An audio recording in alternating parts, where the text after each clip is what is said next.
नमस्कार दोस्तों।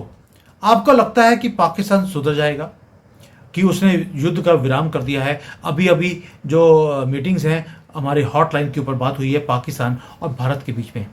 आपको लगता है ये सुधरने वाला है, या ये जानवर कभी सुधर नहीं सकता? इसके पूंछ बार बार आपको कभी पूंछ काटनी पड़ेगी, कभी कुछ काटना पड़ेगा और कभी इसकी टांगे काटनी पड़ेगी। उसके बिना ये चैन से बैठने वाला नहीं है। लेकिन इस युद्ध में एक चीज और बहुत स्टार्टलिंग हुई, जिसके बारे में मैं आपसे बात करना चाहता हूं। एक जो नेशनलिस्ट जो थे, सोशल मीडिया हैंडल्स, उनको दबाने की कोशिश की गई पूरे यूट्यूब के ऊपर, टीवी के ऊपर, इवन की जो हमारा प्रिंट मीडिया है उसके अंदर भी। लेकिन वॉरियर्स लगे रहे, आपके जैसे लोग वीडियोस को देखते रहे, फॉरवर्ड करते रहे, और एक ऐसा माहौल बन गया कि नेशनलिज्म की जो आग थी वो चरम सीमा के ऊपर थी। जब मोदी जी ने, जब सुना हमने कि मोदी जी ने सीज फायर कर दिया है, हम सबका दिल टूट गया था। आपको ये बातें याद होगी। लेकिन बाद में पता लगा कि हम जो पीछे हटे हैं उसका रीजन एक ही था। पहली बात, पाकिस्तान ने घुटने टेके और हमने उसे माफ नहीं किया। हम पीछे हटे बिकॉज हमारे ऊपर यूएसए ने बोला कि मैं गारंटी देता हूं पाकिस्तान दोबारा से ये नहीं करेगा, अगर करेगा तो आप जो करना चाहते हैं मोदी जी आप कर लेना। क्योंकि मोदी जी ने एक ही बात बोली, मैं मिट्टी में मिला दूंगा पाकिस्तान को, तुम्हारी इज्जत मैंने एक बार रखनी है, वो मैंने रख ली। उसके बाद हमने युद्ध को विराम दिया है। अभी भी we are in the mode of war, हम उसे टेम्परेचर को नहीं करने वाले। लेकिन इस युद्ध में एक और चीज मैंने और नोट करी, वो ये थी कि फॉल्स नैरेटिव्स बहुत ज्यादा चलाए गए पाकिस्तान की तरफ से। लेकिन हमारे जो नेशनलिस्ट लोग हैं उन्होंने उतना काम नहीं किया उसको काउंटर करने के लिए। यस, हमने बार बार वीडियोस बनाए थे और हमने काउंटर भी किया। एक बहुत बड़ा झूठ था, वो था कि चाइना पाकिस्तान की हेल्प करेगा इस युद्ध के अंदर। मैंने सबसे पहले युद्ध शुरू होने से पहले आपको बोल दिया था, I know what China is thinking. They feel Pakistan is a liability and Bharat is a asset for the future.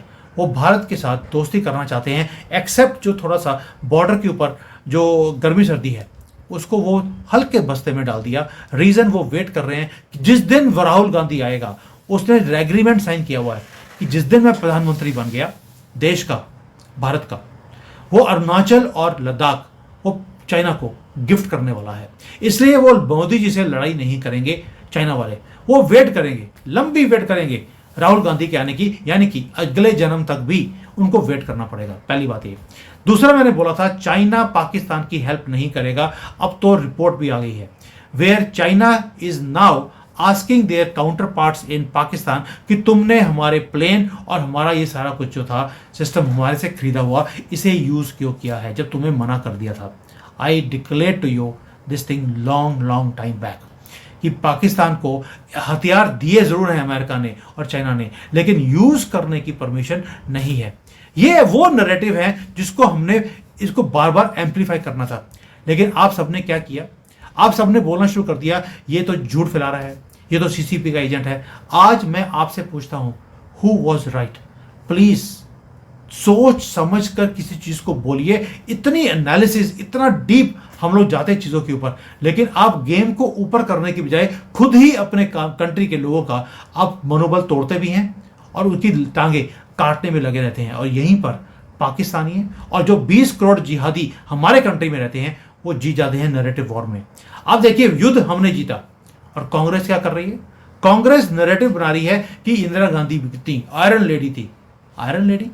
और भाई 50-60 हमारे जो फौजी वहां पे उन्होंने पकड़ लिए थे पाकिस्तान ने, आपने वो छुड़वाई नहीं, क्योंकि उनके 93,000 छोड़ दिए आपने, अपने नहीं छुड़वाए।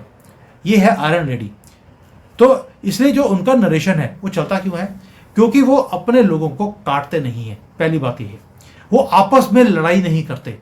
दोस्तों, आगे जो वॉर है वो वेपन से, ड्रोन से नहीं होगा, वो वॉर ऑफ इंफॉर्मेशन होगा। उसमें क्रेडिबिलिटी बहुत ज्यादा इंपॉर्टेंट है। अब एक और झूठ है जो फैलाया गया कि हमने इस बार S-400 हमने यूज किया, जिसके लिए ये वीडियो बना रहा हूं। और ये कंफ्यूजन रिमूव करना बहुत जरूरी है आप सबके लिए। पूरा सोशल मीडिया S-400 को लेकर भरा पड़ा था, मीम्स हैं, पोस्ट हैं, इवन जो सीनियर जर्नलिस्ट थे उन्होंने सेलिब्रेट किया कि S-400 ने कैसे हमने पाकिस्तान के ड्रोन्स को मार गिराया। दोस्तों, ऐसा कुछ भी नहीं हुआ है। हम गुणगान हमेशा करते हैं फॉरेन की चीजों का, लेकिन जो हमने ड्रोन्स को नीचे गिराया है, S-400 को हमने यूज नहीं किया है, क्योंकि S-400 एक मिसाइल सिस्टम है जो बहुत ज्यादा कॉस्टली है। $1 मिलियन की एक मिसाइल आती है उस पर, $1 मिलियन। और जो ड्रोन है वो तो $200-300 में मिल जाता है। आपको लगता है ये गुजराती भाई जो बैठे हैं दोनों, ये $200 के एक ड्रोन के लिए $1 मिलियन की ये मिसाइल को यूज कर लेंगे? Do you think it is possible? और हमारे पास कितनी मिसाइल होंगी? 1000, 2000। और वहां पे जो ड्रोन्स हैं वो तो एक एक घंटे में 500 आ रहे थे। तो आप एक एक ड्रोन के लिए $1 मिलियन की आप मिसाइल यूज करेंगे? Not at all. और यहीं पर चीज आती है कि इनके जो मच्छरों के ऐसे ड्रोन थे उसको गिरवाने के लिए हमने S-400 को यूज नहीं किया है। पाकिस्तान भी यही सोच रहा था कि हम S-400 को यूज करेंगे, एक दिन में खत्म हो जाएगा, उसके बाद वो तांडव करेंगे। लेकिन हमने क्या किया? हमने स्ट्रेटजी को चेंज कर दिया। चाहे स्ट्रेटजी क्या थी? हमारा S-400 था सिर्फ ट्विन पर्पस सिस्टम, जिसे बड़े स्ट्रेटेजिक जगह पे लगाया जाता है, जहां पर आपको अपने न्यूक्लियर एसेट्स को बचाना है, आपको अपनी दिल्ली को बचाना है, इवन कि आपको अगर ऑफेंसिव भी करना है, क्या करना है? अपने कंट्री में बैठकर दुश्मन का प्लेन उड़े उससे पहले उसको नष्ट कर दो, आपका नुकसान नहीं करेगा। उसके लिए S-400 हमने यूज किया। फिर युद्ध जीता कैसे? युद्ध जीता ऐसे कि हमने अपने इंडिजिनस जो सिस्टम्स थे, L-70 guns, Akash missile systems, shoulder fired systems, drone jammers, loitering munitions, ये सारी चीजें जो भारत में बनाई गई हैं पिछले 5-6 सालों में, इसको यूज किया है। और ये सारी चीजें $200 में आती हैं। उनका $200 का जो ड्रोन था हमने $200 में खत्म कर दिया। ये है हमारा डिजिटाइज्ड डेडली एक्यूरेसी का मॉडर्न सिस्टम्स। और हमारे यहां पर किसी ने इनके बारे में बात नहीं कर रहे।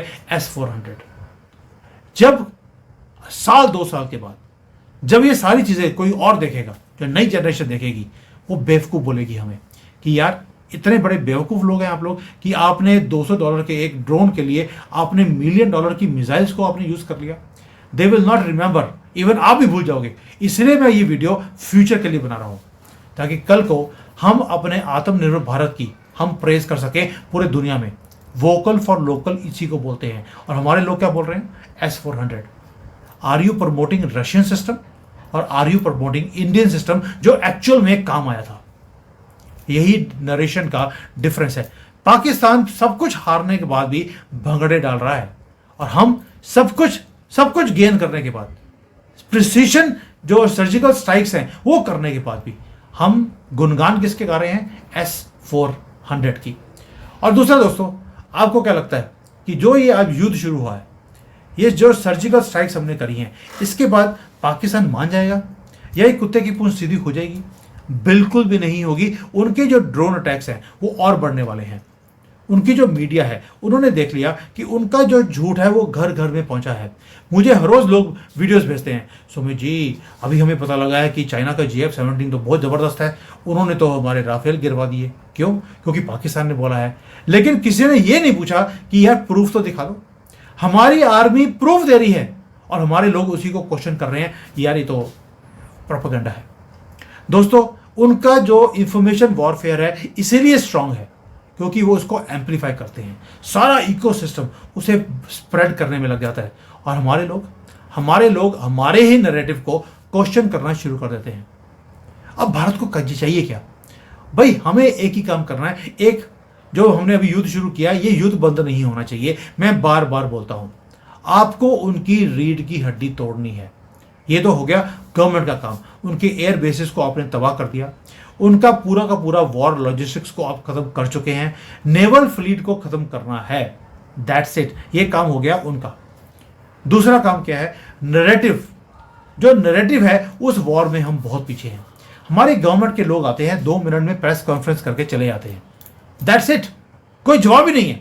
और वो हमास स्टाइल का अटैक करने की, हमारे इंडियन सिविलियंस को वो करने की वो बात बोलते हैं। हमारे मंदिरों के ऊपर, गुरुद्वारों के ऊपर वो अटैक करने की बात बोलते हैं। और जब हम अटैक करने जाते हैं तो क्या किया उन्होंने जो अपने सारे हथियार थे वो ह्यूमन एरियाज में, जहाँ पर रिहायशी इलाका होता है, वहाँ जाकर बिल्कुल हमास स्टाइल में वहाँ जाकर बैठ गए, ताकि अगर हम अटैक करेंगे तो प्रोपेगेंडा करेंगे कि हिंदुओं ने मुसलमानों को मार दिया। ऑलरेडी शुरू हो गए हैं। जो हमने एक दो मस्जिदें तोड़ी हैं, उनकी बॉम्ब ब्लास्ट किया है, वो वहां पर CNN को लेकर गए और CNN को दिखाया, देखिए ये तो मस्जिद थी, हम तो यहाँ पर अल्लाह को प्रे करते थे। क्योंकि वो हिंदू हैं इसलिए उन्होंने खुंदक में आकर ये मुसलमानों की मस्जिद को गिराया है। वहां पर रोज उग्रवादी क्रिएट किए जाते थे, उसके बारे में कुछ नहीं बोला उन्होंने, क्योंकि ये तो आपको मालूम है नरेशन में तो दे आर जबरदस्त। दोस्तों ये रेयर अपॉर्चुनिटी है हमारे पास, गवर्नमेंट के पास भी और हमारे पास भी, कि हम पाकिस्तान के जो प्रोपेगेंडा है उसको खत्म करें, पाकिस्तान को भी खत्म करें, बलोचिस्तान को लिबरेट करें, उनकी मिलिट्री इंफ्रास्ट्रक्चर को हमने क्रश कर दिया, इसको और क्रश करें, इनके पोर्ट्स को ब्लॉक करें, इनके फ्यूल और आर्म्स की सप्लाईज को कंप्लीटली कट करें। इसमें मैंने बहुत कुछ बोल दिया आपको, लेकिन मोस्ट इंपॉर्टेंट था जो काम मोदी जी कर रहे हैं, वो चेस नहीं खेलते, वो लंबी गेम खेलते हैं। And you know Modi ji style, he will go for the win. लेकिन आप और मैं, हम क्या कर सकते हैं भी, जो ये आग नेशनलिज्म की अभी बनी है इसको और इंक्रीज करना है। अब तो कोई मुसलमान अगर कोई बोलता है पाकिस्तान मुर्दाबाद या पाकिस्तान से जिंदा भाग, भारत के अंदर डंडे पड़ते हैं उसको। ये हुआ कैसे है? ये आपकी, मेरी, सबकी मिलकर जो ताकत हमने क्रिएट करी है उसके कारण ये शक्ति आई है कि हम सड़कों पे इस कॉकरोच वाली कम्युनिटी को मार रहे हैं, डंडों से मारते हैं उनको, कपड़े फाड़कर उनका नंगा उनको घुमाते हैं कि तूने, तेरी हिम्मत कैसे होगी भारत में बैठकर पाकिस्तान से जिंदा भाग की तू बातें बोल रहा है। दोस्तों अगली बार कोई भी आपके पास मीम्स आएंगे, कोई भी पोस्ट आएंगी, 2 बार चेक करने के बाद उसको भेजना कि क्या हम प्रोपेगेंडा में फंस रहे हैं या हम वाकई में वो चीजें दे रहे हैं जो जैसे होनी चाहिए। आपको एक चीज याद रखनी चाहिए, ये आत्मनिर्भर भारत के वेपन्स हैं, हमारे हथियार रेडी हैं, लीडरशिप अलर्ट है, बैटल रेडी हमारी पॉपुलेशन है। आर्मी तो बैटल रेडी हमेशा ही थी।